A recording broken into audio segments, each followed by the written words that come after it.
स्वर्गीय आसमानी बाप, आज के वचन पर तू आशीष बरकत दे ताकि तेरे नाम की महिमा, तेरे नाम की जलाल मिले।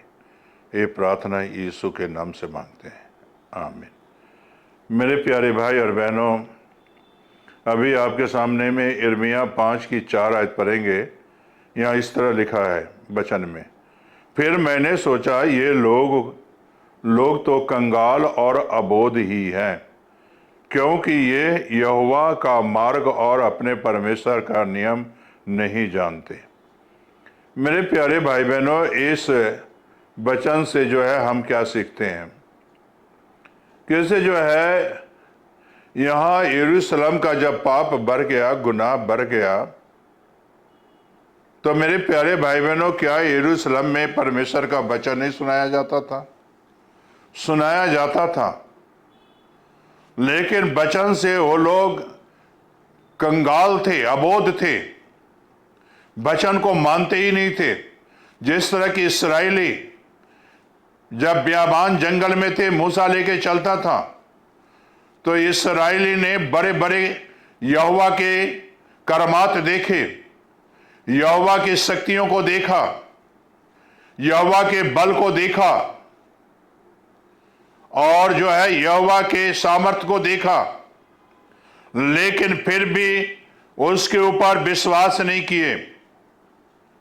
जिस मार्गों में यहोवा चलता था, उस रास्ते पर जो है यहोवा चल रहा था, और उनको जो है कोई दुख भी नहीं होता था, कोई परेशानी नहीं होती थी, कोई भी मुसीबतें नहीं थी, लेकिन फिर भी वो लोग पाप करते थे, फिर भी वो गुनाह करते थे, फिर भी यहोवा उन्हें छोड़ देता था और पाप की उन्हें सजा देते थे।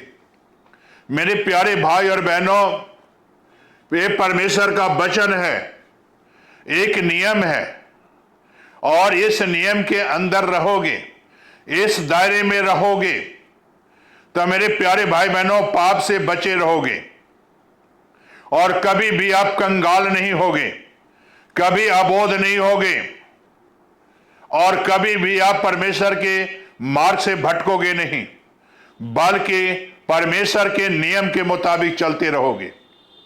मूसा ने परमेश्वर के मुताबिक चलता रहा, नियम के मुताबिक चलता रहा। यीशु मसीह जी इस धरती पर आए, पिता के जो नियम के मुताबिक चलते रहे, और उनके जीवन में बहुत बड़ी आशीषें आती रही। प्रभु के चेले जो है नियम के मुताबिक चलते रहे, तो उन्हें भी आशीष मिलती रही। और प्रभु ने तो यहां साफ कहा है, कंगालों को सुसमाचार सुनाने के लिए मैं आया। मेरे प्यारे भाई और बहनों, इसका मतलब साफ जाहिर है कि से वो लोग अनजान थे, परमेश्वर के वचन से अनजान थे, परमेश्वर की बातों से अनजान थे, अबोध थे। लेकिन मेरे प्यारे भाई बहनों, आज हम ना कंगाल कर सकते हैं, ना अबोध कर सकते हैं, ना हम परमेश्वर के मार्ग को जानते भी हैं, और ये नहीं कहते से आप नहीं जानते हो, बल्कि आप जानते हो। आज संसार में देखिए हर जगह पर सुसमाचार सुनाया जा रहा है। पास्टर साहिबान सुसमाचार लेके जाते रहे हैं आपको सुसमाचार। आप अगर कंगाल हैं वचन से, तो मेरे प्यारे भाई बहनों आज वो भरपूरी देते हैं आपको। चर्चों में भरपूरी खुराक मिलती है, पास्टर साहिबान भरपूरी खुराक देते हैं। आप अबोध नहीं हैं, बल्कि मेरे प्यारे भाई बहनों परमेश्वर के मार्ग को जान गए, और परमेश्वर के रास्ते को जान गए, और पाप को छोड़ने के लिए कहा जाता है। और उस मार्ग पर, पाप को छोड़कर यीशु के मार्ग पर चलोगे, तो आपको जीवन मिलेगा, जिंदगी मिलेगा। साउल जो है देखो, पतरस को देखो, मेरे प्यारे भाई बहनों, उस मार्ग को छोड़ा और परमेश्वर के राहों पर चला, तो उसे अनंत जीवन मिला, जिंदगी मिली। और मेरे प्यारे भाई और बहनों, यीशु जी तो इसीलिए सुसमाचार सुनाते थे, और आप इसीलिए आज दुनिया में कोने कोने में यीशु की सुसमाचार गूंज रहा है, हर एक कान में गूंज रहा है। अब मेरे प्यारे भाई बहनों, सुनना और चलना आपकी इच्छा है, आपके मुताबिक जो है मेरे प्यारे भाई बहनों, प्रभु यीशु मसीह कार्य नहीं कर सकता।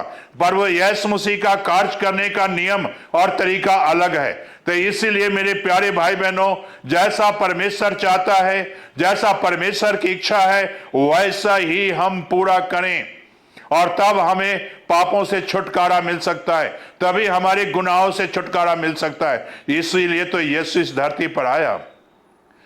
कंगाल है तो आप सुसमाचार पर विश्वास करें, कंगालपन खत्म हो जाएगी। अबोध हैं तो आप बुद्धिमान बन जाओगे। अगर मार्ग नहीं दिखाई देता तो यीशु के रास्ते पर चलो, तो आज मार्ग दिखाई देगा। पाप वाले मार्ग को छोड़ो, गुनाह वाले मार्ग को छोड़ो और यीशु के मार्ग पर चलो, तो आपको आशीष मिलेगा। आप किस मार्ग पर जाना चाहते हैं? अनंत जीवन का मार्ग या अनंत आग में जाना चाहते हो जहां कभी बुझता नहीं, उस आग में जाना चाहते हो? फैसला आपके हाथ में है। अगर छोड़ कर अनंत आग में से निकलना चाहते हो, पाप में से निकलना चाहते हो, तो आओ प्रार्थना करें। स्वर्गीय आसमानी बाप, आज के वचन पर तू आशीष बरकत दे, सुनने वाले भाई बहनों को जीवन पर आशीष बरकत दे और अपनी महिमा के लिए तैयार कर। ये प्रार्थना यीशु के नाम से मांगते हैं, आमीन।